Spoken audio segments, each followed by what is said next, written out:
Well, discussing about the conditionals and the loops. First of all, we go with the conditional statements. Well, conditional statements are used in the any of the program to execute a set of codes if the condition is true, else it will not execute them. For example, I take an example. If it is raining, you have to open the umbrella, else you don't. In this code snippet, I use if uh, rain equal to true, I use umbrella equal to on, else umbrella equal to off. This is how we use the conditional statement. Starting from the if statement, well, if statement is used to execute a set of instruction if the condition given in the if statement is true.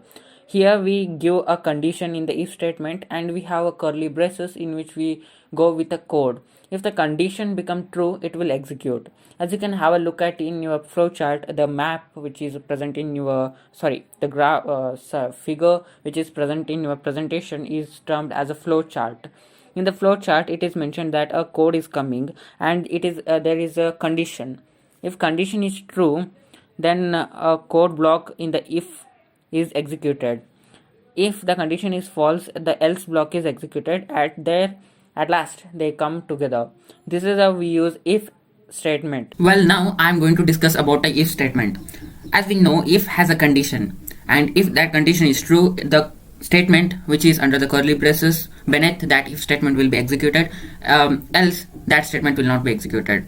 We will have a look at that if statement using a problem where it is saying find whether the number is even or odd. We have to find whether the number is even or odd.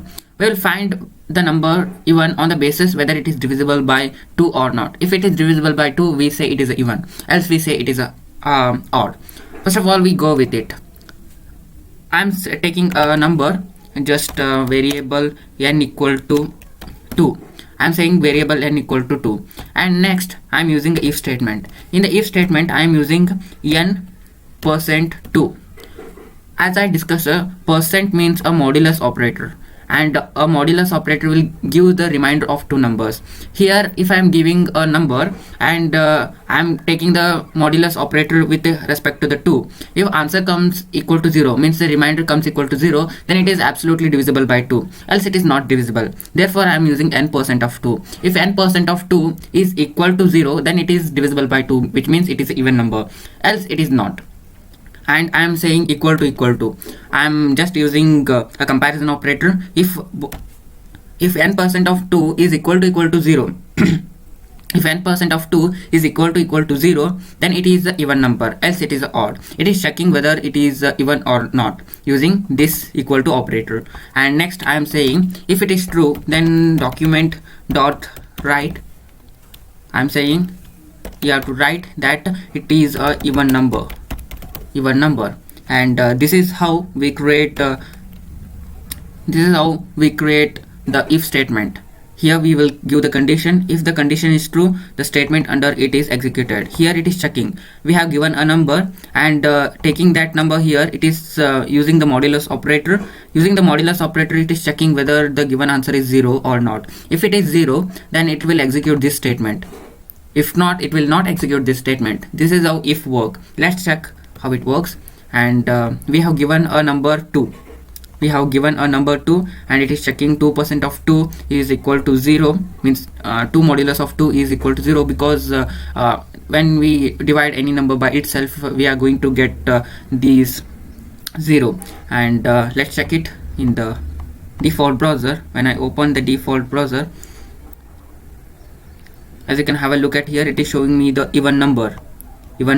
What if I choose 3 instead of 2? When I give the 3, I save it, and I just reload the site. It is not showing me anything because 3 is not an even number, it is an odd number. Let's check for 4. It has to show us that it is an even number. When I reload the site, it is showing me it is an even number. And this is how we use the if statement.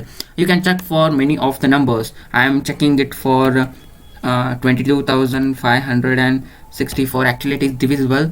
and this is how we create if statement. Let's check it whether it gives, actually it is a even number. It is going to give us the even number only. As you can have a look at here, it is going to give me a even number, and this is how we create the if statement. At the same time, when I'm considering about if else statement, it also checks the condition. If also the if statement also checks the condition. If condition is true, then the code under it is executed, else the statement under the else is executed. As you can have a look at here, in the syntax we have if and condition, we have statement 1 and else statement 2.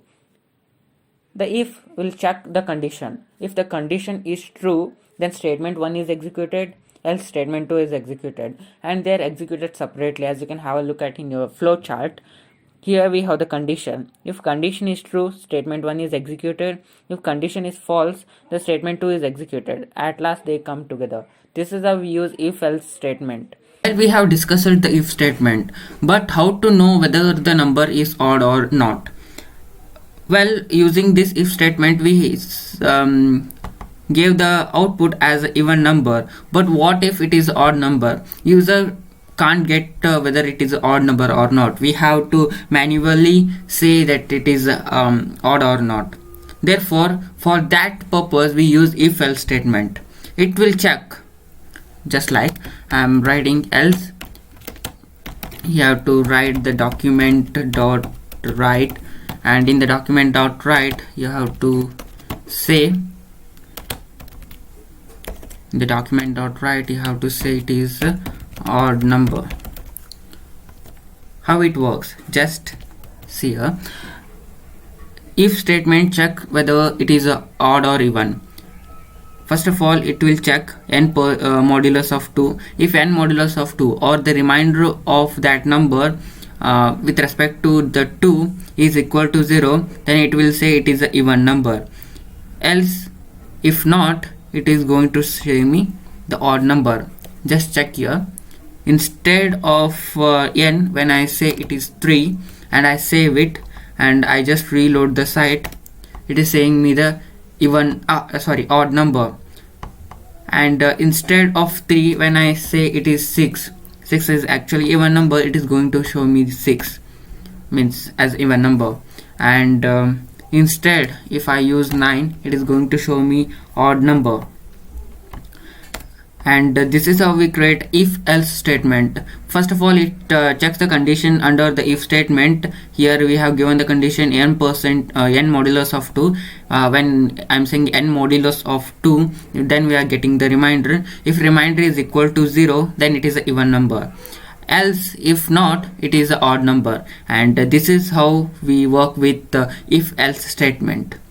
And you can also add the number, and you have to say that it is a even number. Just like instead of this, you have to add n and you have to use plus. We have discussed in the string operation that we can add two strings, but 2 is not a string. But whenever a string is added to any number, then the whole system become an string. Means if we are adding even number string with a n, then the whole thing become a string. Just like that, I'm saying n here and I'm saying n here. I'm using the plus, then I'm using the thing, and I am saving it, and I just reload the site.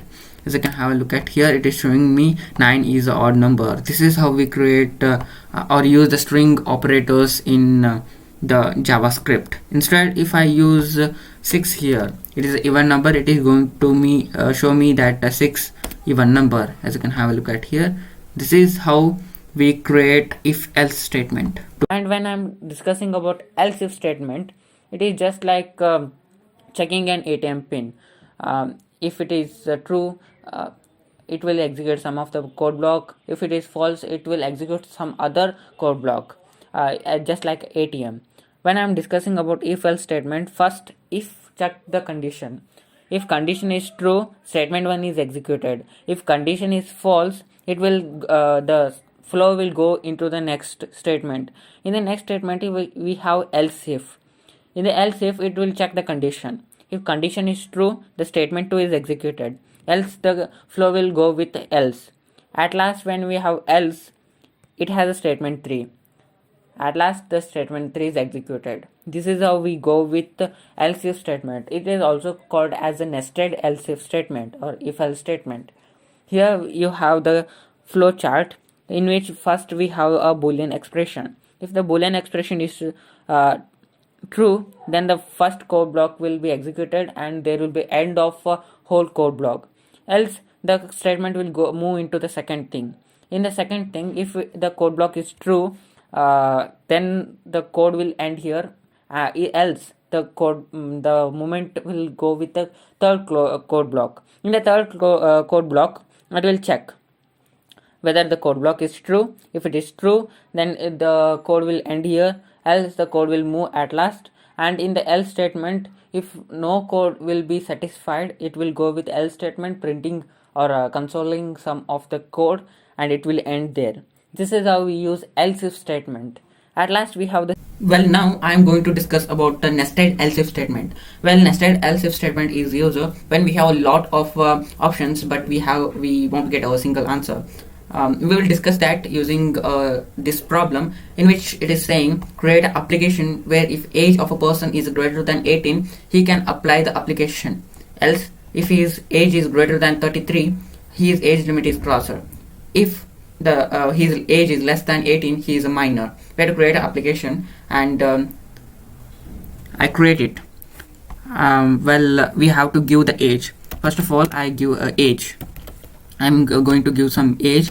Till now I'm not going to give the age. First of all, I write the application. First of all, we have to mention if, and in the if we have to give the condition, and next we have to mention else if, and we have to give, and next we have the else doesn't have any condition, it is as it is. In the if, I'm going to give the age. I am saying that if age is less than 18, it has to write document dot write. It has to say that your age is very less. You have to write he is a minor, you are a minor, you are a minor. It has to say you are a minor, and when the age is greater than 18, you have to say when age is greater than or equal to 18, and greater than or equal to 18, and age is less than 33, then document dot write. I just copy it and I save it here, and also I save it here. If his age is between 18 to 33, he can apply. You are eligible. And when age is greater than 33, he has to say that your age limit is crossed. And this is how we create. I will explain you. First of all, we give an age. Let's take age as 20. First of all, it will check whether 20 is less than 18 or not, but it is false. 20 is not less than 18, it is greater than 18. Therefore this else condition become false. Whenever condition become false, it is not going to execute the statement under the if. It will jump into the next. In the else if, it will check whether 20 is greater than or equal to 18. Yes, 20 is greater than 18. Yes, it become true. This statement become true. And it will check whether 20 is less than 33. Yes, 20 is less than 33, and it become also true.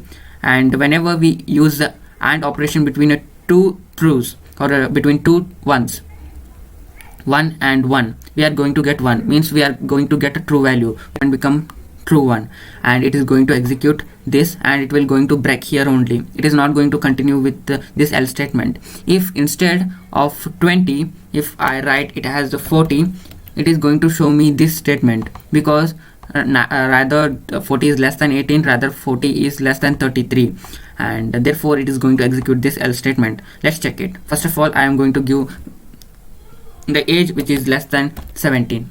Here I am going to give the age which is less than 17. When I am giving the age which is less than 17, it is going to show me you are a minor. As you can have a look at here, it is showing me you are a minor. When instead if I write 35, when I write 35, 35 is greater than 33. Therefore these else if statement and if statement is going to fail, but else statement is going to succeed, because it has a value which is greater than 33, and Yes, it is greater than 33. Therefore, it is going to show me your age limit is crossed. Just see here. When I reload the site, it is going to show me your age limit is crossed. And this is how we create nested else if statement. We have the switch statement. Switch statement acts as same as else if. Then what is the use of a switch statement? Whenever you are using very high ended code, your code becomes jumbled if you use else if statement or nested if else statement. Therefore we use switch statement. Switch statement is very simple. We have a switch and we have an expression, and we have the cases in the curly braces. We have case number 1, case number 2, case number 3. At last we have a default. In the case we have the statement and we have the break, and in the case 2 we have the statement and the break. At last we have the default statement. First of all, in the switch statement it will check an expression. And if I write expression equal to 2 or expression equal to 1 or expression equal to anything, if that expression has some number, the switch statement will check the cases with respect to that number. Means if we have the switch 2, means in the expression we have the 2, then it will check the second condition, case number 2. If we have the case equal to 1, it will check the case 1. If we have switch 7, then it will check the case 7. And this is how we execute the switch expression. And the break is used to break the code, means it will not follow the remaining code, it will break at there. If no cases matches with the switch statement, it will go with the default. In the default, the switch statement means there will be no matching to the given expression, therefore it will go with the default. We will discuss these all things using an problem. Well, now I am going to discuss about the switch statement. Well, switch statement acts as same like a else if statement, but difference is that else if statement, when we write a lot of a code in else if statement, it becomes jumbled. Therefore, we are using the switch statement. Well, switch statement works like this. We are going to discuss the switch statement using a problem, create ATM like structure. For that, I have already written the code. I'm going to paste it here. Well, here I have mentioned a variable and we have the switch. In the switch, I'm going to give that variable. Just like in the ATM pin, whenever we operate or we just insert our card with a pin, it is going to show me some of the options and we will click the options. Here we have the some of the options, and it is going to do the operation with respect to the key. If I am writing a first key or I am just clicking the first button, it is going to give me a withdrawal. If second, it is going to show me banking. When it is third, it is going to show me the service. In the fourth, it is going to show me the inquiry. In the fifth, it is going to show me pin is incorrect, because we have only 4 pins. From case 1 to case 4, we have only 4 pins, and we are going to give pin here. Here we are going to give the pin where we have pin from 1 to 2. Let's check. We are going to give a 3, n equal to 3, and it has to execute the document dot write of service, and it is going to show me the service. I just save it and I just reload the site. When I reload the site, it is going to show me the service. As you can have a look at here, it is going to show me the service. It is going to show me the service. At the same time, when I use n equal to 2, it is going to show me banking. As you can have a look at here, it is showing me the banking. And when I use n equal to 6, it has to show me the default, in which pin is incorrect. And this is how we create the switch statement. And this is all about the conditional statements. Well, do subscribe our channel for regular updates. Thank you.